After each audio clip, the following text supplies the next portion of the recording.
Today on Vallo Vision News, fall registration is open for seniors now. We have all the information you need on when you can register and what to do before then. And UM climbs aboard the coaching carousel in men's basketball as Coach Anthony Camara leaves for another job. Coming up, where he took a job and which Falcons have hit the transfer portal. Plus, a university postal worker who uses her creative eye to deliver beautiful photographs. We have more about her life behind the mail counter doubles with her life behind the lens. Vallo Vision News starts right now.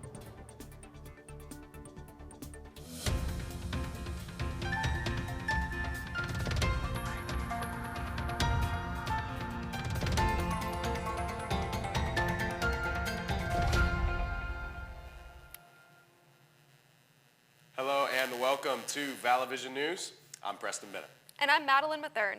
Thanks so much for watching. As the semester comes to a close, registration for next semester is here. Vallo Vision News reporter Madison Smith joins in the studio with what you can do to prepare. Madison? Thanks, Preston. With less than a month to summer break, students are prepped to register for the new academic year.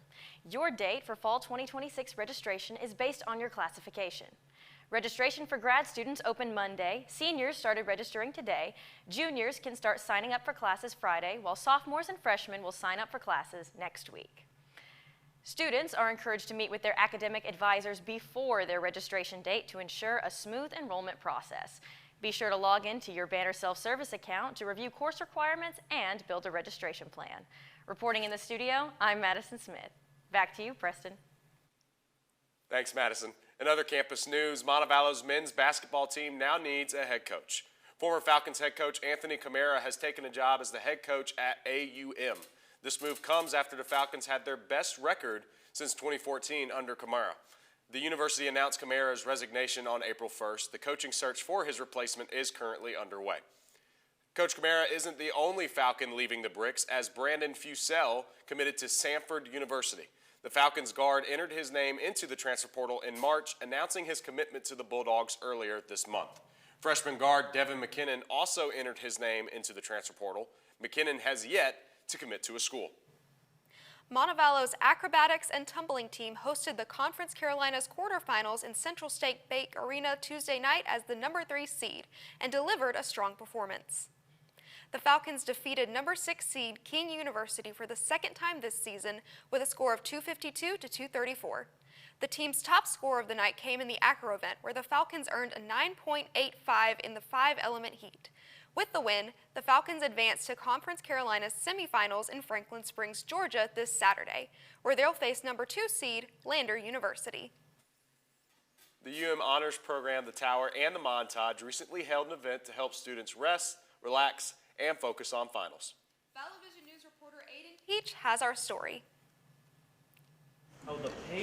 College this close to finals can be stressful. No one wants to do that one.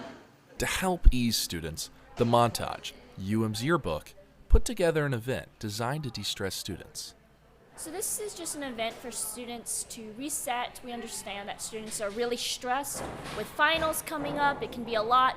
And so this is kind of just getting students in that mindset for that final push.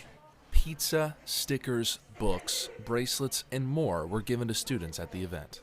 I think that specifically in the springtime, it is a lot harder to do finals, as we have done a semester before, and we get winter break, but that's so jam-packed with winter festivities that it's not really a mental break. So getting to sit down with your friends, have fun, and like some time dedicated to it I think it's really helpful. While the event focused on looking ahead to finals, the Montage's overall mission is to help students look back on their time at UM. The yearbook has chronicled campus life since 1907. The yearbooks are completely free, so if you see them around campus, just take one or two, especially if you have family members and stuff. We really encourage that. It was paid in with your tuition, so like I said, if you see them around town or around campus, feel free to take them. No one's going to catch you for stealing them, right? Reporting for Vallo Vision News, I'm Aiden Peach.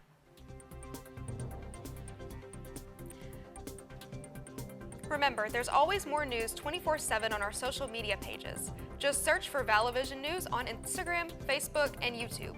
Be sure to like, follow, and subscribe while you're there. Still ahead on Vallo Vision News, the university's Chi Omega chapter was honored for their yearly fundraising efforts. Hear more about what their recognition was for and who it benefits. Plus, we take a deep dive into esports to discuss the program's role on campus. We'll be right back.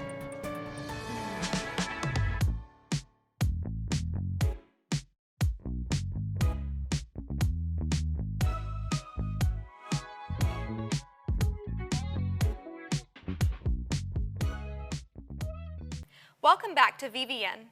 In an age where most of our mail tends to be electronic, getting a real letter can feel rare. But when old-fashioned snail mail needs to be delivered on campus, postal workers hit the bricks. VVN's Juria Moba introduces us to one postal worker who carries more than just the mail. At the Charles Webb Student Post Office, Judy Crossan counts the mail and delivers the mail, serving our university community. And when she sees something good, she takes photographs. I've gotten to use photography some in the post office, but it's mostly to take photos of the kids when they come up, or different things like when they came up dressed up for Halloween. The mass comm kids came over and they were all dressed up, and I got to get shots of them and then some of the others in their costumes, so that was a lot of fun. She was a staff for the Montage yearbook in spring of 2025. There should be showing up in the yearbook whenever it gets finished.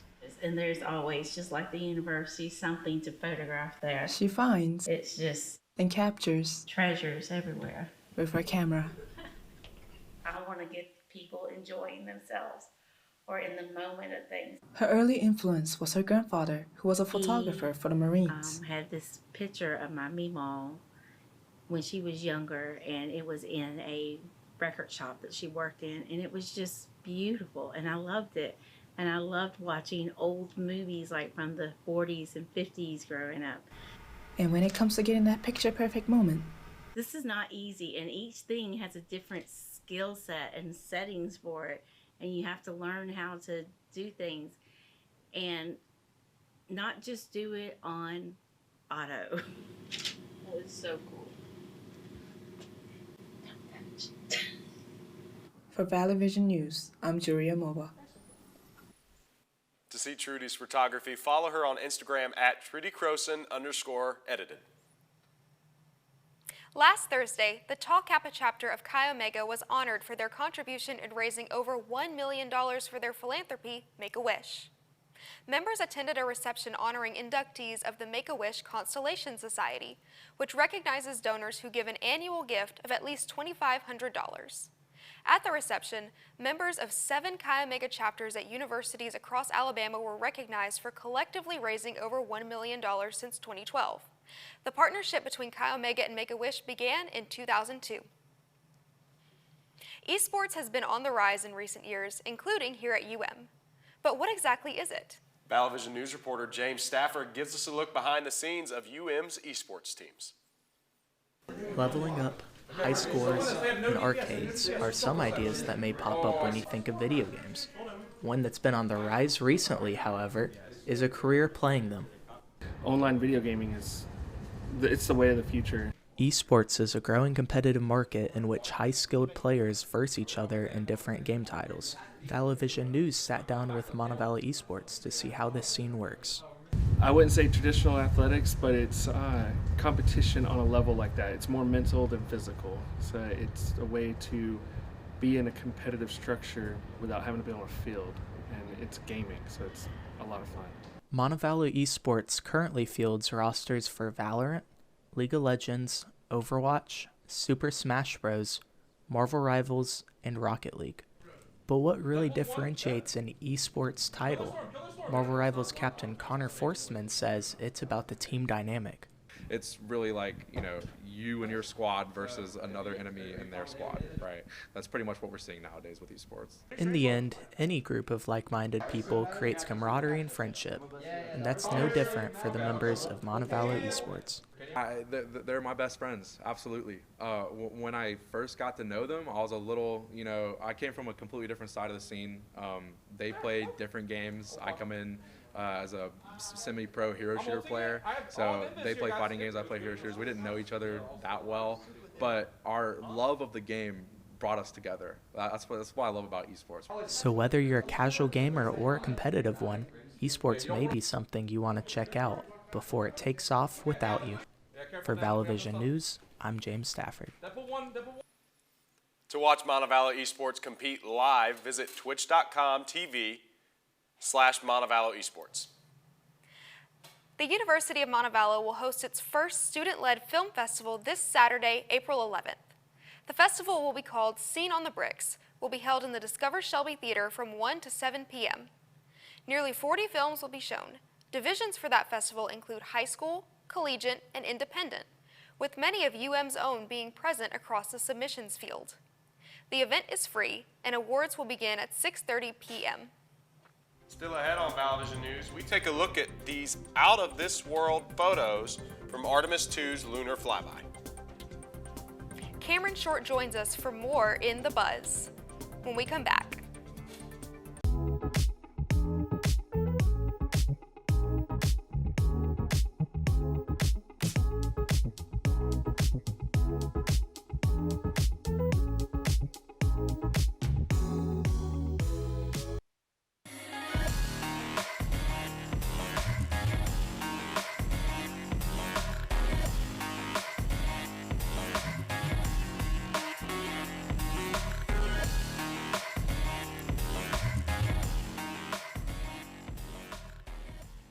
Welcome back to Vallo Vision News.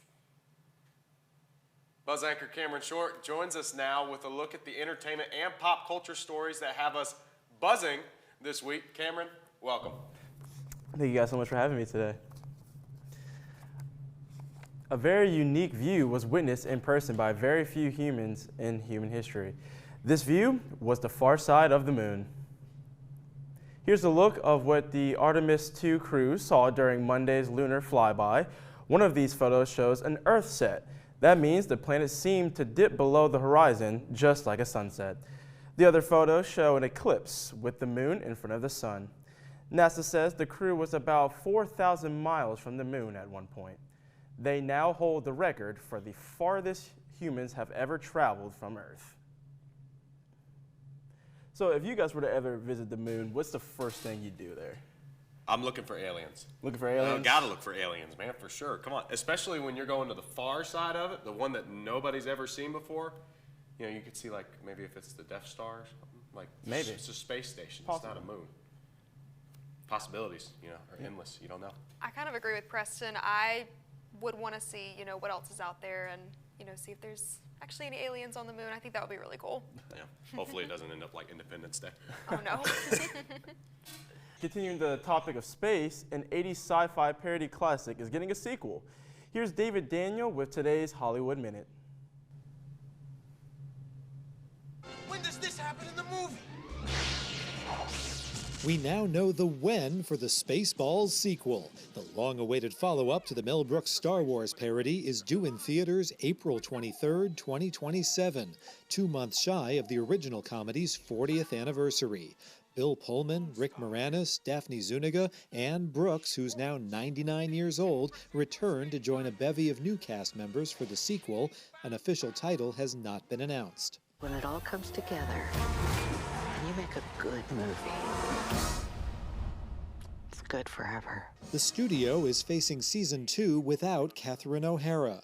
In a recent interview, the show's creators said they'd written her character into season 2 and, quote, the shockwaves permeate throughout the entire new season. O'Hara, who won the Actor Award for her role in season 1, died in January at age 71. In Hollywood, I'm David Daniel. So have you guys ever seen the original Spaceballs movie? I have, actually. Yeah. My dad grew up watching a lot of Mel Brooks stuff, and he showed me Spaceballs. I don't remember when it was, but it's really funny. I think Mel Brooks has got some incredible parody films out there. Obviously, this is a parody of Star Wars. Yeah. But, you know, gonna miss John Candy. He played Barf in the original, and sadly he died. But it's a really good movie, and I'm looking forward to the sequel. So. Same here, man. Same here. Yeah. All right, well, thank you, Cameron. There's always more news from our team of reporters on our website, ValloVisionNews.com. That's all the time we have for today's show. Thanks for watching, and be sure to tune in to Vallo Vision News again next Wednesday.